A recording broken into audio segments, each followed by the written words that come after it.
ETF index mutual funds నేర్చుకుని stock మార్కెట్లో రాణించాలనుకుంటున్నారా? వెంటనే ఈ నెంబర్కి కాల్ చేయండి.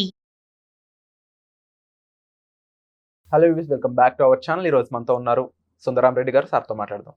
నమస్కారం సార్. నమస్తే సార్, ఇండియాలో ముఖ్యంగా చాలా మంది కామన్ మ్యాన్ లేదంటే మిడిల్ క్లాస్ పీపుల్ అనొచ్చు, అబవ్ మిడిల్ క్లాస్ కూడా కొంతమంది మంచి రిటైర్మెంట్ ఉండదు వీళ్ళ లైఫ్లో. దీనికి గల కారణాలు వాళ్ళ లైఫ్ స్టైల్ ఉండే విధానం. ముఖ్యంగా ఎటువంటి రీజన్స్ కానీ ఎటువంటి పనులు కానీ దీన్ని ఎక్కువగా ఇంపాక్ట్ చేస్తున్నాయి అంటారు? ఏవి మార్చుకోవాలి వాళ్ళు? సో బేసికల్గా ఫైనాన్షియల్ ప్లానింగ్ లేకపోతే అలానే జరిగిద్దండి. ఇండియాలో కాదు, ఎక్కడైనా సరే ప్లానింగ్ కనుక లేకపోతే ముందు ముందు ఏం జరుగుతుందో తెలియదు కాబట్టి వాళ్ళు దానికి రెడీ అవ్వరు అనమాట. ఫర్ ఎగ్జాంపుల్, ఒక 20 years తర్వాత ఏదన్నా రేట్ ఎంత ఉండబోతుంది అనే విషయాన్ని కామన్ పీపుల్ ప్రెడిక్ట్ చేయలేరు. వాళ్ళు ఏంటంటే రేట్లు పెరుగుతున్నాయి అని అంటారు, కానీ ప్రతి దానికి రేట్లు పెరుగుతున్నాయి. సింపుల్ చెప్పాలంటే ఇన్ఫ్లేషన్ అంటే లైఫ్ స్టైల్ కాస్ట్ పెరగడాన్ని ఇన్ఫ్లేషన్ అంటారు. దాన్ని అడ్డుకోలేవు. ఎవ్రీ ఇయర్ పెరుగుతూనే ఉంటాయి ఎంతకంత. ఒకప్పుడు చాయ్ 5 రూపాయలు, తర్వాత 10, ఇప్పుడు 12 అయింది. నెక్స్ట్ 5 సంవత్సరాల తర్వాత 20 అవుద్ది. అదంతా ఒక 20 years తర్వాత 40-50 అవుద్ది. దాని ముందే మనం ప్రెడిక్ట్ చేసేసి దాని తగ్గట్టు లైఫ్ స్టైల్ రెడీ చేసుకోవాలా. అన్ఫార్చునేట్లీ ఈ చిన్న చిన్న శాలరీస్ వచ్చే వాళ్ళందరూ ఏంటంటే ప్రస్తుతానికి ఉన్న ఆ డబ్బే సరిపోవట్లేదు కాబట్టి వాళ్ళు ఇంకా ప్రస్తుతానికి లైఫ్ స్టైల్లోనే అలవాటు పడతారు, పీజీకి రెడీ అవ్వరు అనమాట.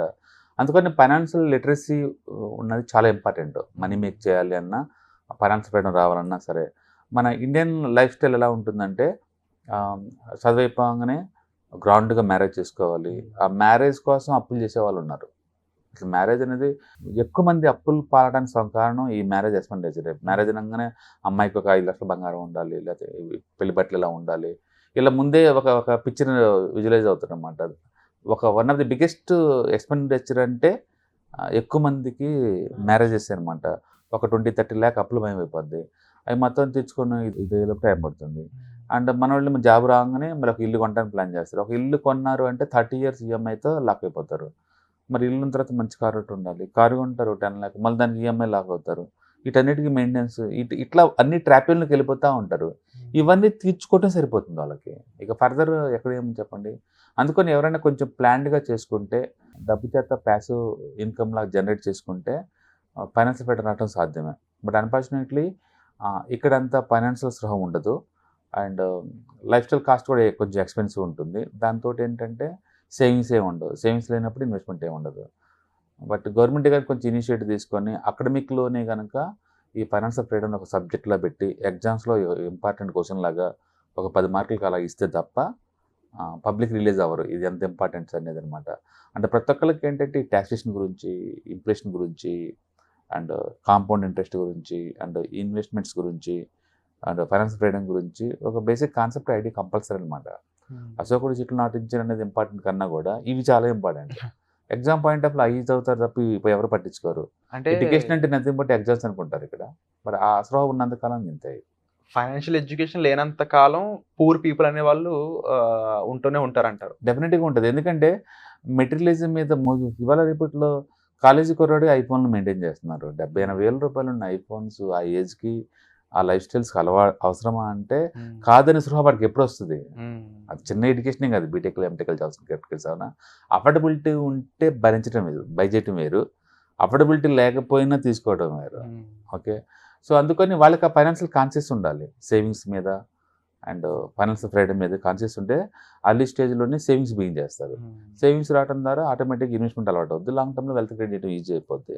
అందుకని ఈ active income, passive income, inflation, interest rates, compound interest, investments ఇవన్నీ కూడా అర్లీ స్టేజ్లోనే స్టూడెంట్స్కి ఇంట్రడ్యూస్ చేయడం ద్వారా, అండ్ మధ్యతరగతి వాళ్ళైనా సరే, లోవర్ క్లాస్లో ఎవరైనా సరే కొంచెం పాజిటివ్గా లైఫ్ స్టైల్ చూడటం బిగిన్ చేస్తారనమాట.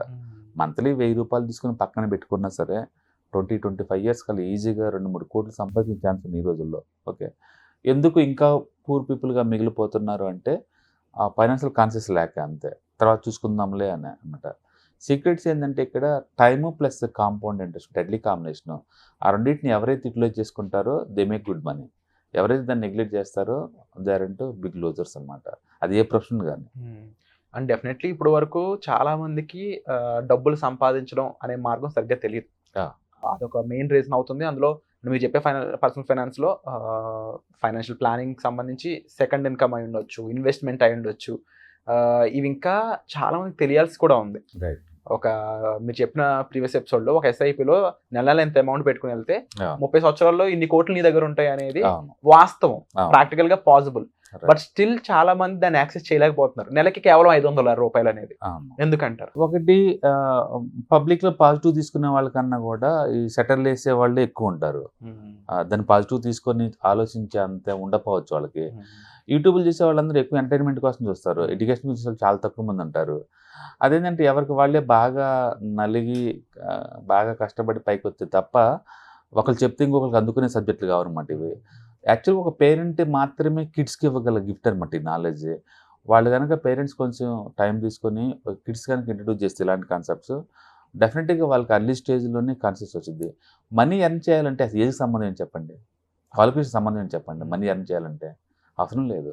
10th class kid 9th class kid కూడా మనీ ఎర్న్ చేయొచ్చు ప్యాసివ్ ఇన్కమ్.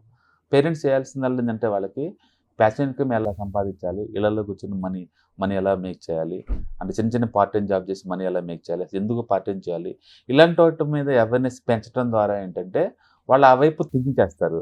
10th అయిపోయిన తర్వాత ఇంటర్ అయిపోయిన తర్వాత డిగ్రీ అయిపోయిన తర్వాత 3 సంవత్సరాలు ఎక్స్పీరియన్స్, తర్వాత ఫేక్ ఎక్స్పీరియన్స్ పెట్టి జాబ్కి వెళ్ళాలి. ఇది కంపల్సరీ, ఇది రూటేనే, ఇంకా వేరే రూట్లో వెళ్ళేవా మనీ మేక్ చేయడానికి ఉంటాయండి. వాళ్ళకి అర్థం కావాలి. మన పూర్వీకులు చూసుకోండి, అప్పట్లో కమ్మరి పిల్లగాడు కమ్మరే అవుతాడు, వాడు 10 yearsకి వాడు కూడా కొంట హారీస్ అమ్ముతాడు. అండ్ గోల్డ్ స్మిత్ కొడుకు గోల్డ్ స్మిత్ అవుతాడు. చిన్నప్పటి నుంచి అందులో వాళ్ళు ఎక్స్పర్ట్ అవుతున్నారు.